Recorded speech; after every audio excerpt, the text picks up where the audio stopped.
Good morning. So I came out early to take care of the animals a little bit, and then also I started watering my garden with the duck pond water. And then I went up to the duck pond because it had gone down below where the hose was, and I was bucketing some out, and I saw the coolest thing.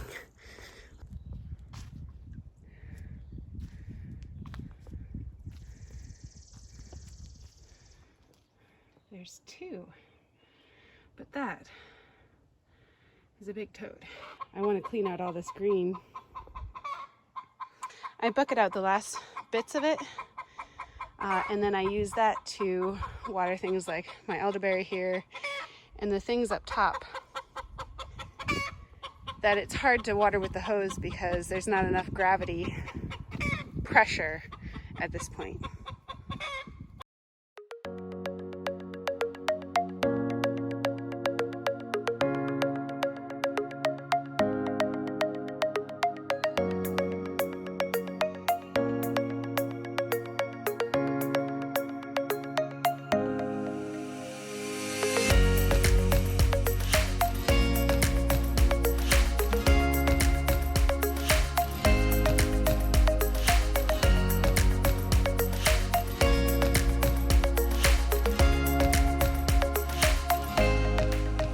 Well, that was super fun.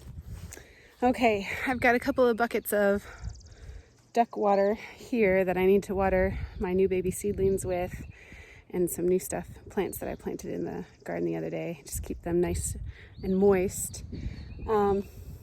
Since I don't have the water hooked up, or the pond hooked up to a water container in the garden here, I have not been able to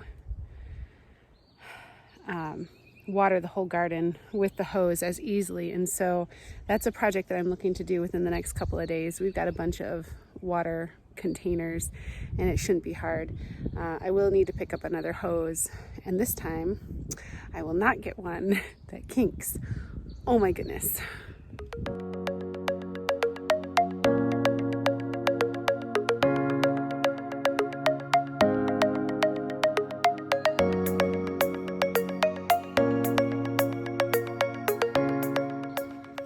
Okay, got that done. I emptied out the duck pond earlier this morning, so I'm filling that up right now. And there's a couple more seeds of sunflowers that I want to plant. And I want to replant my artichoke seeds because they did not transplant well and they're looking very unhappy. And so I'm not sure if they'll recover from the shock or not. I have never planted artichoke before, and so I'm not exactly sure how it goes with them. So I'm just going to be safe, and I'm going to put some seeds in the ground too. The way that they germinated in the seed trays makes me think that they're going to be a really easy germinator in the garden. But like I said, this is my first time growing artichokes, so I don't know for sure. It is hair oil day. And so you'll see me wearing this scarf just to keep my hair out of my face. My girls and I, we like to put special oils in our hair for health reasons, just to make it, especially since I have extra long hair, the ends kind of get dry sometimes if I don't take care of it the right way. So, and then their hair is just an especially dry type of hair, I guess. And so we put oils in our hair once every other week. Yeah, like every other week. And we just let it sit on our hair all day. And so you'll see me wearing scarves. Sometimes I may not wear a scarf. If you see me with like crazy super oily hair, that's why, because we put oils in our hair that day. And then we have this really awesome wash that we do with it to get the oil out and keep it shiny, healthy.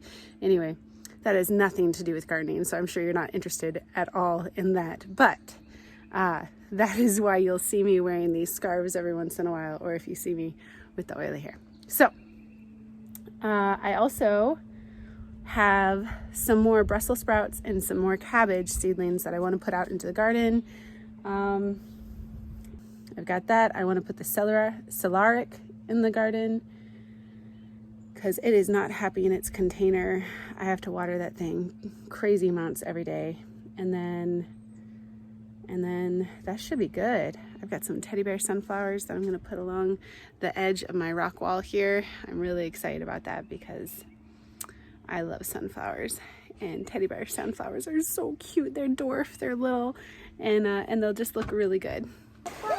So we have a lot to do today. Well, I have a lot to do today in the garden, but it's hot, and so and I've been working so much in the garden lately that I thought it was important that I spend some time with my kids. So we came down to the bottom of the mountain. We're at the creek, and we're exploring and cooling off.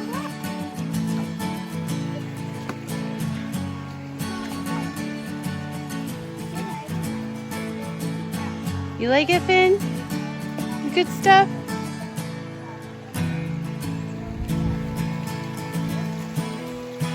And there is our aunt and uncle's dog, Max. But isn't that beautiful? This is where we come in the summer to cool off. And this is our aunt and uncle's property that adjoins our property, so. Hi, Finn. How are you? He says, please come down so I can shake off all my water on you.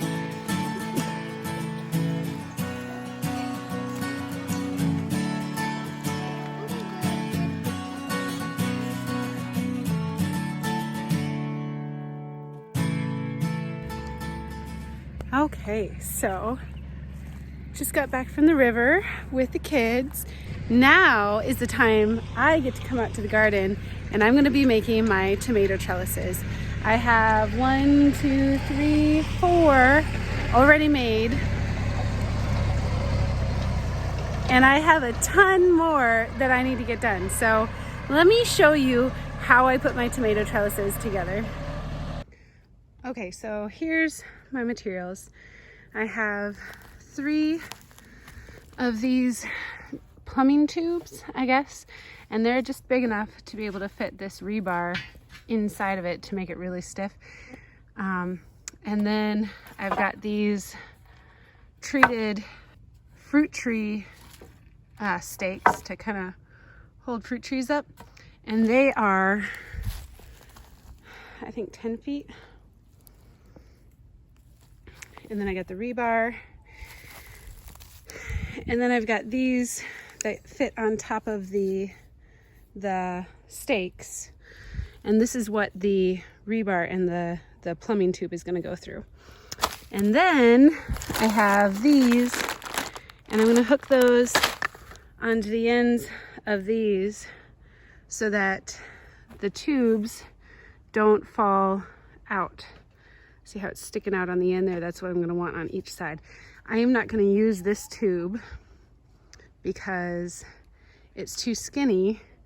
My rebar doesn't fit inside of it, and that's just something that I had laying around, so it's not like I'm out anything with that. So I tried.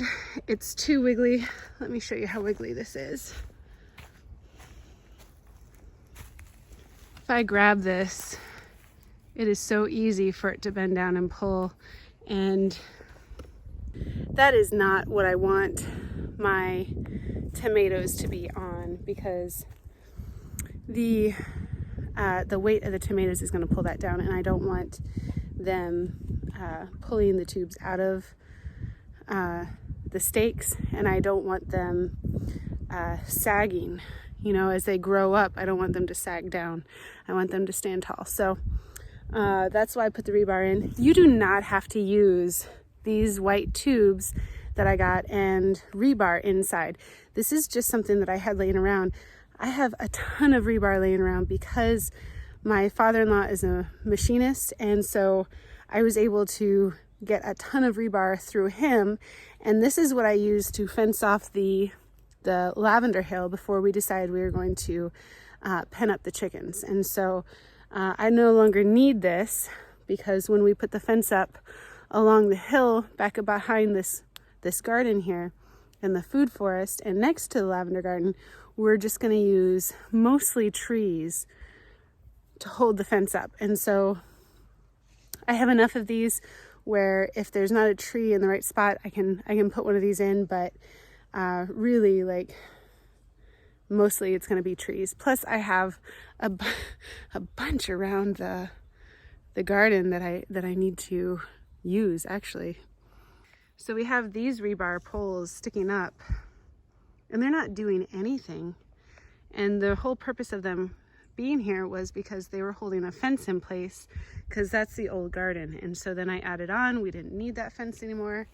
And so I also have the same thing going on over here. I don't need this fence between my food forest and this garden. I'm actually really excited to get that fence down between the food forest and this garden, because it is, I mean, it's a lot of unnecessary walking to go out of that, you know, I'm in the food forest, I see something that needs to be done, or vice versa, I'm in the garden and I see something in the food forest that needs to be done really quick, and I have to go out that door, come all the way around, and then come in this door to maybe do something that was maybe 2 feet in front of me, and the whole thing's fenced off anyway, so there's really no reason to have another fence in the way. So we're going to take that down, and also then we'll be able to use that fence more for we're holding the chickens in. So that's the idea. We'll see how it goes. Anyway, so let me put these in. I've got my trusty, handy dandy, rickety old step ladder, and I'm going to use that again to get these in. And then I need to move one of my stakes over, because it is leaning a little bit, and the way that it's leaning is making it so that it's too far away from the center one, and so I need to put that in a better spot. And I've got, okay, so here we go. In order to get these stakes in, I need to use my ladder, and then I also have this post driver. I believe it's called a post driver. So this is I believe it's called a post driver, and it is a little bit tampered with. Once again, I said my father-in-law is a machinist and a metalsmith, and so he made it a lot heavier than a normal one, and a lot denser, so it'd be easier to drive things into the ground with it. But it's also a lot heavier, so it makes it kind of hard for me to lift it over the poles, especially when I'm on that rickety step ladder and I'm about ready to fall over and kill myself. If that landed on my head, I would be in the hospital for a very long time. Okay, so I've got that. I've got my ladder, and then I've got my handy dandy twine, and I'm going to put this up every foot, and I'm going to do square foot gardening for the tomato plants. So that's how the plan is. Let's get it done.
baby chicks came to visit in the garden.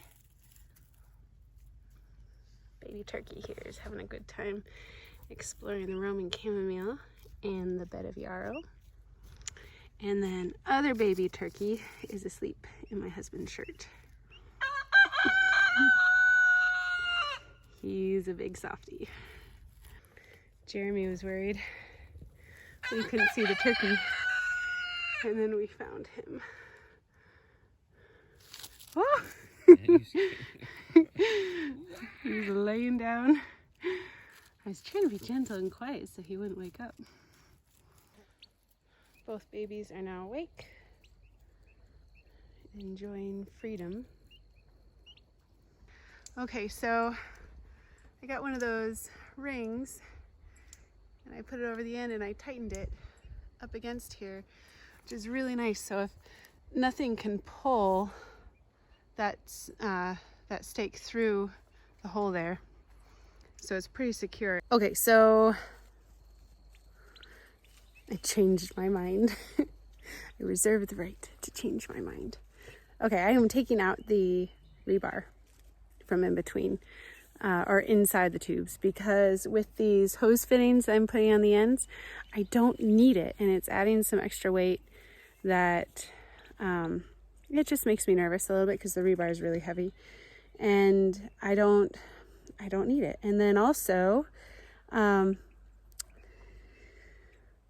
say the PVC gets hit with the UV rays of the sun and the weather and stuff in it, and it gets brittle. I don't want the PVC cracking and breaking and the rebar falling out of it spontaneously and then destroying all my plants that I've got underneath of it. So the idea was to keep it sturdy and taut with the rebar inside, but with these hose fittings, it's doing the same job and I don't need to worry about the rebar. Then also I have this rebar to use in case putting up the fence up here for the goats and the chickens. I might need it then. Who knows? I don't know. But it's better to have it and not need it than need it and not have it. So my husband has used this knot for basically every trip that we've ever gone on. Anytime we need to put something on top of the car or in the trailer, basically all the time. So he taught me how to do this, thankfully, in time for me to do this video. So you go from underneath and you're going to go around, and then you want to come through that loop, but then also through the loop that you just came around with, that you made from the knot coming around. And so the more that you pull on this knot, the tighter it gets, and all you have to do in order to untie this is pull there and it comes undone. So this is a really great knot to use. What do they call it? Bowling knot. It's called a bowling knot. So if my instruction was inadequate, I'm sure you can look on YouTube and find out a good way, somebody who really knows how to show you how to do it. But a bowling knot is something that you'd probably want to use for something like this. Okay, so I got all the trellises tied up except for one. Apparently I was just short on the rope that I needed. But then I also need to go to the store and get 2 more hose clamps, because I had a little bit of trouble with this long trellis that I've got coming in the middle of the bed and the garden. And the 2 tubes wouldn't quite fit through the T-joint enough to be able to secure on either end of it, and we were having a hard time figuring out how to attach these so that they'd be strong. So I figured out, I'm so excited that I had this idea because we were having a hard time for a second there. But if I get another hose clamp, but 2 really big ones, I can put them around both of the tubes and then tighten it up, and that should secure it. Let me show you. Okay, so just like I have that hose clamp on the underside, securing that from going through the T-joint and falling out, I'm just going to put a clamp on these 2, and that's going to secure it really well. And so then I'll do it again down here, and that should just make things super sturdy tight, because this is attached on the other end, so this will hold that in place, and they'll be really supportive of each other. And I just have to say, doesn't it look good with the string coming down? I got a special outdoor gardening twine or thread or string or whatever they call it. So this is going to do really well with the elements. And then with that knot, it's super secure. You can't pull it out. And then you'll see that I left extra on the bottom. What I'm going to do is I'm going to make knots at the bottom and then bury that underneath the tomato plants or the eggplants or the cucumbers or whatever I'm planting under these trellises. And so the roots of the plant are going to hold that in place. That was a trick that I learned from Charles Dowding. If you haven't checked out Charles Dowding's site yet, or his videos on YouTube, you have to check him out. He's really awesome. If you saw me stepping on my beds while I was putting these trellises in, one, I couldn't help it. I had to. And two, I'm not concerned about it because of the way that I garden, the no-dig method. Yes, I want to create as much air softness in the beds as I possibly can, but I'm not worried about compacting it too much because I'm building on top of already compacted soil, and we're just turning it into good soil. Anyway, he has a video on that and why you can walk in the beds, and it's really cool, and you should check it out. If you want, I can put a link to that below.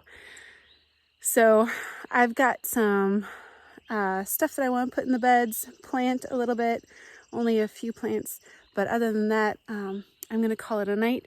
Thank you so much for sticking with me today. I appreciate you hanging out as I put these trellises up, and I hope that you have an absolutely wonderful day. Please like and subscribe and hit that notification bell, because the notification bell is actually the thing that helps out my channel the most. That helps the algorithms, and YouTube goes, oh, we should promote her video to more people. So that would help me out a lot if you could do that. I'd appreciate that. And then comment if you've ever trellised like this before, and if you love it or you hate it, or if you did something else with the way that you put the trellises together. I've seen it done several different ways. So anyway, yeah, let me know. And thank you so much. Have a wonderful day and stay blessed. So I just realized I actually have some tomatoes that I want to put in the garden right now. I got these from Millmont, my favorite nursery, and I have tomato seedlings that I'm growing, and I am more invested in those than I am in these, actually. These came in 4-pack, and they were like $2, and they're just varieties that I didn't have, that I grew last year that I absolutely loved, and I didn't have seeds for this year, and so I wasn't growing seedlings for them. And so I am going to plant one of each of these right now. And if we get a frost, surprise, surprise, that's okay. I'll have 3 others. But I'm not even going to plant 4 tomato plants of each of the tomato varieties that I picked this year. So this is more than enough. I might stick these somewhere else. I don't know. The food forest is a great place to put extra tomato plants. The tomatoes in the food forest actually do better than the ones that I have in the garden here. I should just turn everything into a food. It's not a bad idea.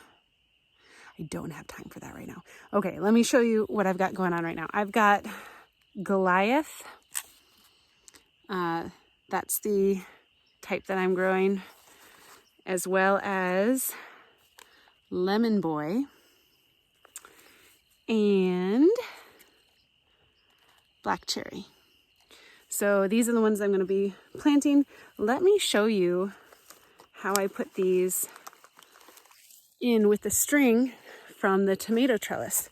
Look at this, we're completing the whole video. It's working out really, really well. I couldn't have planned this better if I had tried. Okay, maybe I would have done this if I had planned this video. I never plan my videos. I should plan my videos. Okay, so here we go.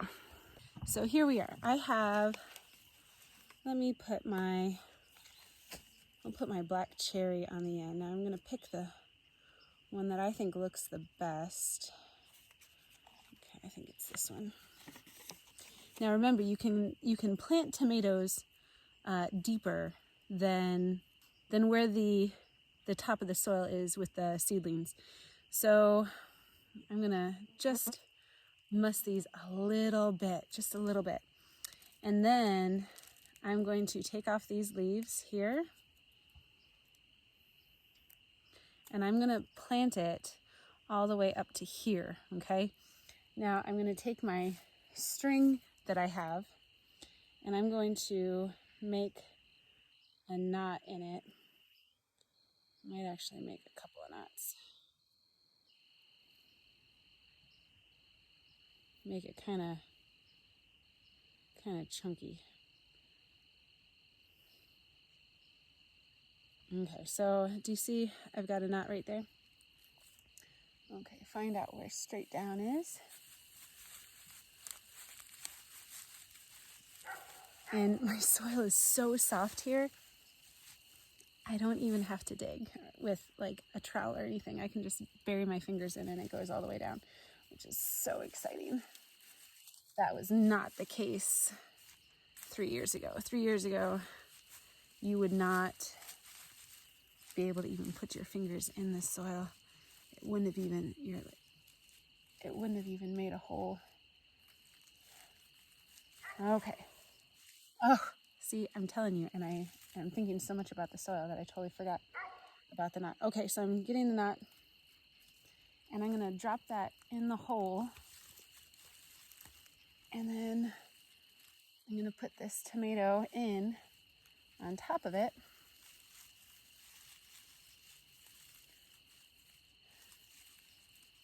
And bury it.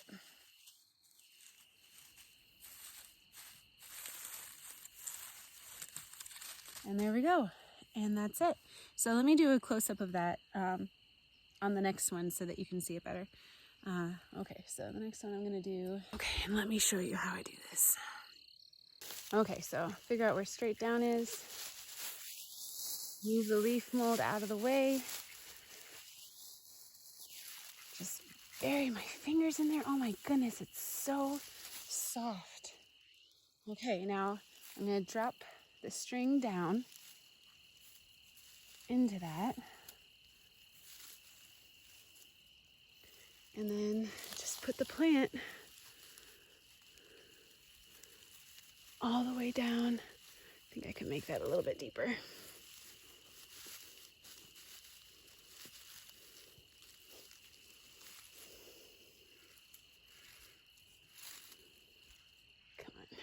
Okay, here we go. And there we go, nice and deep. And I'm gonna put that soil around it. And I just wanna point out this soil. Look at this soil. I don't know if you can tell, but this is like black, rich, beautiful soil.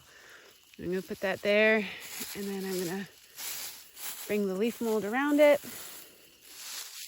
and that's done. Now, it may not look like it, but there is a little bit of give in this rope. And as the tomato climbs, and I prune it, so I'm gonna have one main stem going up. I'm not gonna have a bunch of stems coming out. I'm gonna prune it so there's only one stalk coming up. It's going to wind its way around, or I will wind it around, and that give will let it kind of sit in the winding that it does, and it'll have something to rest and support it. And so this is going to work really well. I'm so excited. So I'm glad I got to show that to you. I don't even know why I didn't think about that, because I had the tomato plants out here with me already. I was going to plant them. So These are going to be kind of an experiment because I did my tomato seedlings really late. And if you haven't seen that video on why I planted my tomato seedlings so late, you should definitely check it out now because I go into great detail about why I did that and how I came up with that idea. And then also that I found out that I wasn't crazy because other people have started having this idea as well. So check that out, why I started my tomato seedlings way late on purpose. That's the name of the video. It's really good. But I'm going to have a kind of an experiment this year to make sure that what I'm talking about is real. And these 3 are starts that I got from a greenhouse that are nice and big. And I'm putting them in right now a little bit early. And I'm going to put those other seedlings in once they get their true leaves, which is probably going to be in about 4 or 5 days. And that's when my last frost date hits as well. So that's, I mean, good timing, right? On purpose, right? It was on purpose when I did it. And we'll see throughout the season how they grow and if they catch up to the ones that I planted just now that were big starts that already had tons of leaves and stalks and stuff like that. So stay with me as we check that out.